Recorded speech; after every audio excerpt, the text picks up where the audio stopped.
बिस्मिल्लाहिर्रहमानिर्रहीम व्यूवर्स, अपने इस चैप्टर में हम सीखेंगे कि हम किस तरह से अपने लेजर अकाउंट्स को मेंटेन कर सकते हैं। व्यूवर्स, किसी भी अकाउंटिंग सॉफ्टवेयर में आप उस वक्त तक काम नहीं कर सकते जब तक आप अपने मतलूबा अकाउंट्स को मेंटेन नहीं कर लेते, अपना चार्ट ऑफ अकाउंट डिज़ाइन नहीं कर लेते। तो व्यूवर्स, बिल्कुल दूसरे सॉफ्टवेयर्स की तरह टैली में भी आपको अपना चार्ट ऑफ अकाउंट मेंटेन करना पड़ता है। जो रिक्वायर्ड आपको अकाउंट्स हैं उन्हें आपको खुद से बनाना पड़ता है। आपको डिस्टिंक्शन क्रिएट करना पड़ता है कि आपके इनकम्स के अकाउंट्स कौन से हैं, आपके एक्सपेंसेस के अकाउंट्स कौन से हैं, आपके लायबिलिटीज़ के, आपके एसेट्स के अकाउंट्स कौन से हैं। तो व्यूवर्स, हम सीखते हैं कि हम किस तरह से टैली में अपना चार्ट ऑफ अकाउंट मेंटेन करते हैं।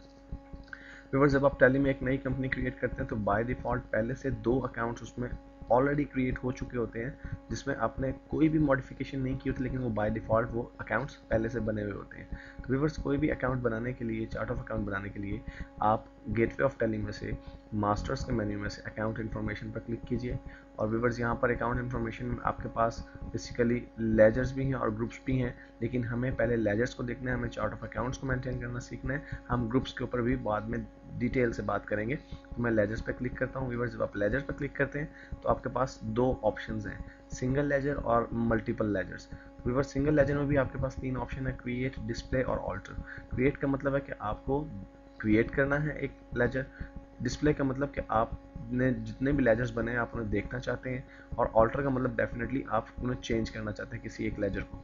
व्यूअर्स, मल्टीपल लेजर्स का क्या मतलब है, हम टैली में एक ही वक्त में बहुत सारे अकाउंट्स को इकट्ठा भी बना सकते हैं, जैसा कि हम अभी बनाएंगे भी, और जो कि हमें वक्त की बहुत सी बचत जो है वो कर देगा। तो पहले हम व्यूवर्स हम सिंगल लेजर के जरिए एक लेजर अकाउंट को क्रिएट करना सीखते हैं।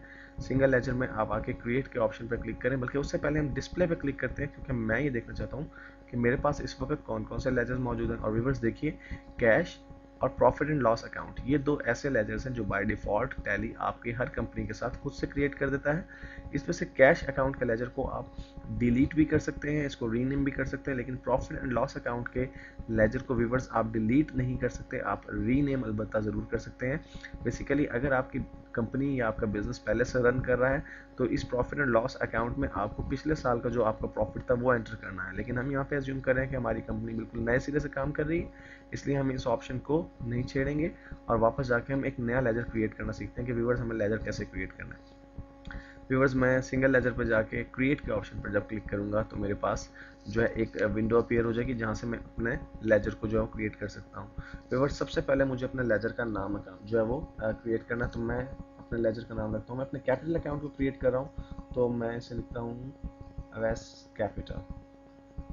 और व्यूअर्स, नेम के बाद यहाँ पे एलियस भी है। मैंने आपको पहले भी बताया था कि एलियस से मुराद है कि आपके अकाउंट का अनदर नेम, या आप कह सकते हैं निक नेम। ये कोई कंपल्शन नहीं है, कोई ज़रूरी चीज़ नहीं है, अगर आप इस्तेमाल करना चाहें तो कर सकते हैं, अदरवाइज आप इसे एज इट इज़ छोड़ दीजिए। व्यूअर्स, इसके बाद सबसे इंपॉर्टेंट चीज़ वो है आपको अपने अकाउंट की कैटेगरी डिसाइड करनी है, आपको अपने अकाउंट की कैटेगरी सिलेक्ट करनी है। व्यूअर्स, यहाँ पे टैली के अंदर बहुत से किस्म के जो है अकाउंट्स की नेचर्स मौजूद हैं, अकाउंट्स की कैटेगरीज मौजूद हैं। मसलन बैंक अकाउंट्स हैं, आपके कैपिटल अकाउंट्स हैं, करंट एसेट्स, आपके direct expenses, direct income. Basically viewers, ये लिस्ट ऑफ ग्रुप्स है।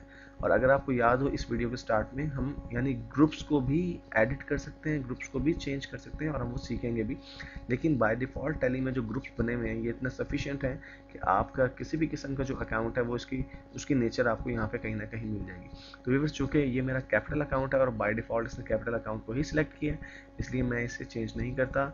और definitely inventory values are not affected.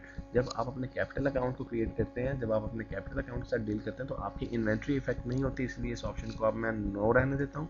Viewers, इसके बाद यहाँ पे मेलिंग डिटेल है। अगर आप किसी डेटर का अकाउंट फॉर एग्जांपल बना रहे हैं, या आप अगर आपके किसी अकाउंट की कोई ऐसी डिटेल है जिसमें नेम या एड्रेस या कॉन्टैक्ट पर्सन, टेलीफोन नंबर वगैरह आप इंसर्ट करना चाहते हैं, तो डेफिनेटली आप इंसर्ट कर सकते हैं। लेकिन मैं इन तमाम फील्ड्स को ब्लैंक छोड़ूंगा और टैक्स इन्फॉर्मेशन को भी ब्लैंक छोड़ूंगा। और व्यूअर्स, लास्ट ऑप्शन जो हमारे पास मौजूद है वो है ओपनिंग बैलेंस। यानी अगर आपके कैपिटल का कोई ओपनिंग बैलेंस मौजूद है, आपका बिजनेस पहले से जो है वो रन कर रहा था, तो आप यहाँ पे उसका ओपनिंग बैलेंस इंसर्ट कर सकते हैं। लेकिन मैं ओपनिंग बैलेंस इंसर्ट नहीं करूँगा और इसे एज इट इज़ ब्लैंक छोड़ देता हूँ, और इसको व्यूअर्स एक्सेप्ट कर देता हूँ और यस कर देता हूँ। जो ही मैंने इसे यस किया व्यूअर्स, दोबारा से ये विंडो जो है वो तैयार हो चुकी है एक और अकाउंट को बनाने के लिए। लेकिन अब मुझे यहाँ से एक और अकाउंट नहीं बनाना है, बल्कि मैं बैक पे जाकर देखना चाहता हूँ तो मैंने जो अकाउंट बनाया है क्या वो चार्ट ऑफ अकाउंट में ऐड हो चुका है। तो मैं लेजर्स में से डिस्प्ले के ऊपर जब क्लिक करूंगा व्यूअर्स, तो आप देख रहे हैं कि अभी यहाँ पर 3 अकाउंट नज़र आ रहे हैं आपको, अवैस, कैपिटल, कैश और प्रॉफिट एंड लॉस अकाउंट। तो व्यूअर्स बिल्कुल इसी तरह से हम जो है एक और लेजर अकाउंट क्रिएट करते हैं और उसके बाद हम ग्रुप में व्यूअर्स लेजर अकाउंट को क्रिएट करना सीखेंगे और देखेंगे कि ग्रुप के अंदर लेजर अकाउंट किस तरह से क्रिएट किए जाते हैं। लेकिन फिलहाल मैं एक एक्सपेंस का अकाउंट जो है वो बनाना चाहता हूँ। तो मैं क्रिएट के ऑप्शन पर क्लिक करता हूँ और व्यूअर्स मैं इसका नाम रखता हूँ रेंट एक्सपेंस। और व्यूअर्स एलियस में मैं इसको ब्लैंक छोड़ देता हूँ, मैं इसका कोई एलियस अकाउंट नहीं रखना चाहता। अंदर ये मेरा जो है रेंट एक्सपेंस जो है मेरा एक्सपेंस है, इनडायरेक्ट एक्सपेंस। व्यूअर्स यहाँ पे वो लोग जो अकाउंट से बखूबी वाकिफ हैं वो जानते हैं कि डायरेक्ट और इनडायरेक्ट एक्सपेंसेस से क्या मुराद है, लेकिन वो लोग जो अकाउंट से ज़्यादा अच्छी तरह वाकिफ नहीं है उनके लिए मैं बताता चलूँ कि डायरेक्ट एक्सपेंसेस से मुराद वो अखराजात होते हैं जो आप अपनी गुड्स यानी मर्चेंडाइजिंग चीज़ों का आप बिज़नेस करते हैं, उनको ख़रीदने पर या उनको बनाने पर जो आपको अखराजात बर्दाश्त करना पड़ते हैं उन्हें हम डायरेक्ट एक्सपेंसेस का नाम देते हैं।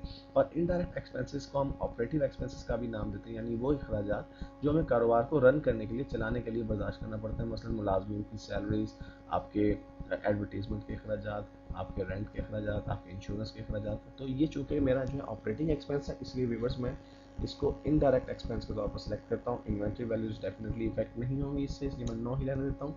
और व्यूअर्स चूँकि ये एक एक्सपेंस कैटेगरी से ताल्लुक़ रखता था, इसलिए आप देखिए कि जो ही मैंने एंटर प्रेस किया यहाँ पे मेलिंग डिटेल्स में कर्सर नहीं गया, बल्कि डायरेक्टली ओपनिंग बैलेंस पर चला गया है, क्योंकि जाहिर सी बात है एक एक्सपेंस की मेलिंग डिटेल्स नहीं हो सकती। और मैं इसको भी कोई ओपनिंग बैलेंस में इसका इंसर्ट नहीं करूँगा और मैं इसको एंटर करूँगा और एक्सेप्ट करूँगा। और व्यूअर्स इसके बाद मैं आपको दिखाता हूँ कि अब हमारे चार्ट ऑफ अकाउंट में जो है वो 2 अकाउंट्स मजीद ऐड हो चुके हैं। मैं अगर डिस्प्ले के बटन पर क्लिक करूँ तो व्यूअर्स देखिए कि Awais account, cash account, profit and loss और रेंट अकाउंट या रेंट एक्सपेंस जो हमारा क्रिएट हो चुके हैं। व्यूअर्स इस वीडियो में हमने सीखा कि हम एक एक करके इंडिविजुअली सिंगल तौर पे किस तरह से अपने अकाउंट्स को क्रिएट कर सकते हैं। और व्यूअर्स अपने नेक्स्ट वीडियो में हम सीखेंगे कि हम ग्रुप्स में किस तरह से अकाउंट्स को क्रिएट कर सकते हैं।